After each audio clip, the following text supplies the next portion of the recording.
பவுல் சொல்றான், I was arrogant, I was a witch hunt. மூணாவது வார்த்தை என்ன சொன்னேன்? இன்ஜூரியஸ், காயப்படுத்திடுவேன், எப்படியாவது காயம் உண்டாக்கிடுவேன். என்ன நினைச்சுக்கிட்டு இருக்கீங்கடா? வார்த்தையினாலாவது அடிச்சு. திருவள்ளுவர் சொன்னது சொன்னாரு, என்ன சொன்னாரு? எல்லாம் தெரியும், ஆனாலும்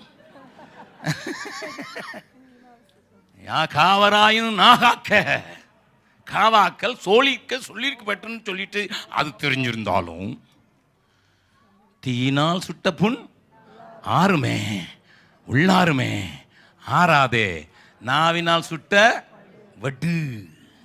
தெரியும். வந்தான் பிரதர், கிழிச்சு விட்டுட்டேன் பாருங்க, மெடல் கொடுக்குறோம்ப்பா.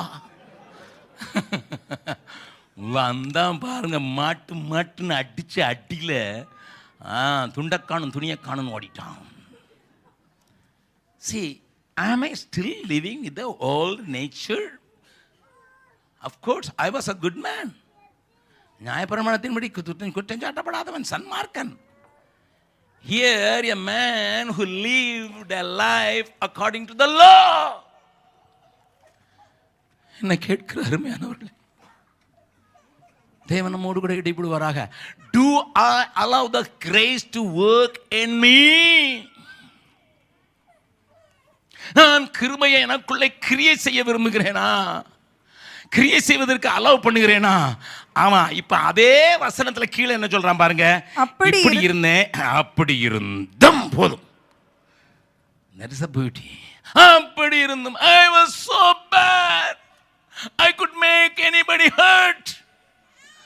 மற்றவர்களுக்கு காயம் உண்டாக்குகிறவன். அப்படி இருந்தும் நான் அறியாமையினால் செய்தேன் என்று சொல்லி இரக்கம் பெற்றேன். யா, ராத்திரி வேளையில் கூட்டத்தில் வந்திருக்கிறதுக்கு எந்த நிலையில் நான் இருந்தாலும் எனக்கு இரக்கம் காட்டுறீங்க ஆண்டவரே, கிருபை காட்டுனீங்க. அது என்ன எப்படி தாழ்த்து வச்சிச்சு? 15வது வசனத்தை வாசிக்கலாம். பாவிகளை ரட்சிக்க கிறிஸ்து இயேசு உலகத்தில் வந்தார் என்கிற வார்த்தை உண்மையும் எல்லா அங்கீகரிப்புக்கும் பாத்திரமுமானது. அவர்களில் பிரதான பாவி நான்.